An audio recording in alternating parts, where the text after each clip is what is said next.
நம்ம எல்லாருக்குமே கடந்த காலத்துல மறக்க முடியாத அனுபவங்கள் இருக்கும். நாம செய்த தவறுகள், தனிப்பட்ட தோல்விகள், ஏமாற்றங்கள், தேவனுக்கு விரோதமாய் செய்த பாவங்கள் எதுவாக இருந்தாலும் அது உங்க வாழ்க்கையை மிகவும் பாதித்திருந்தாலும் கவலைப்படாதீங்க. உங்க கடந்த காலம் உங்க எதிர்காலத்தை தீர்மானிக்காது. வேதத்துல பாவிகள் நீதிமான்களாக மாற்றப்பட்டாங்க, துரத்தப்பட்டவர்கள் ஹீரோக்களாக மாற்றப்பட்டாங்க, அடிமைகள் ராஜாவாக மாறினாங்க. இது எல்லாமே எப்படி நடந்தது தெரியுமா? வாழ்க்கையை மாற்றும் தேவனை அவங்க சந்தித்ததுனால நடந்தது. நமது கடந்த காலம் நம் வாழ்க்கையை வரையறுக்கிறது என்று சொல்லும் இந்த உலகத்துல தேவனால் கூடாதது ஒன்றுமில்லை, அவரால் எல்லாம் சாத்தியம், எவரையும் மாற்ற என் இயேசுவால் முடியும் என்று பரிசுத்த வேதாகமம் நமக்கு சொல்லுகிறது. அநேகரை தேவன் இப்படி மாற்றி இருக்கிறார். அதற்கு வேதத்தில் அநேக ஆதாரம் உண்டு. ஒரு சிலரை மட்டும் நாம பார்க்கலாம். மோசே ஒரு கொலை செய்து தப்பியோடியவன். தேவன் மோசையை சந்தித்தார், வாழ்க்கை மாறினது. வரலாற்றில் மிகப்பெரிய தலைவர்களில் ஒருவனாக தேவன் மாற்றினார். நம்முடைய ஆண்டவரை விட்டு நாம எவ்வளவு தூரம் சென்றிருந்தாலும் தாமதிக்காம அவர் வார்த்தைக்கு கீழ்ப்படிந்து அவர் சமூகத்துல வந்து அவரிடத்துல நம்மை ஒப்பு கொடுக்கும் போது அவர் எல்லாவற்றையும் மாற்றுவார் என்பதை காட்டுகிறது மோசையுடைய வாழ்க்கை. அடுத்ததாக ராகாப், எரிகோவில வாழ்ந்து வந்த ஒரு விபச்சாரி பெண்.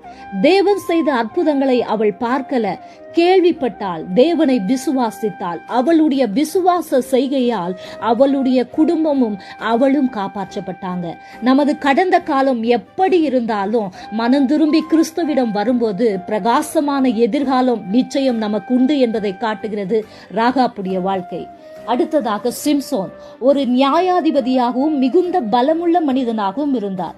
ஒரு கட்டத்துல அவருடைய பாவத்தினால அவருடைய கண்கள் பிடுங்கப்பட்டது. ஆனா அவர் கடைசியில மனம் திரும்பினார். தேவன் அவருக்கு மனம் இறங்கினார், அவருக்கு மறுபடியும் தனது பலத்தை கொடுத்தார். சிம்சோனின் வாழ்க்கை நமக்கு கற்றுத்தரும் பாடம் என்ன தெரியுமா? நாம இருண்ட இடத்துல இருந்தாலும் தேவன் நம்முடன் இருக்கிறார்.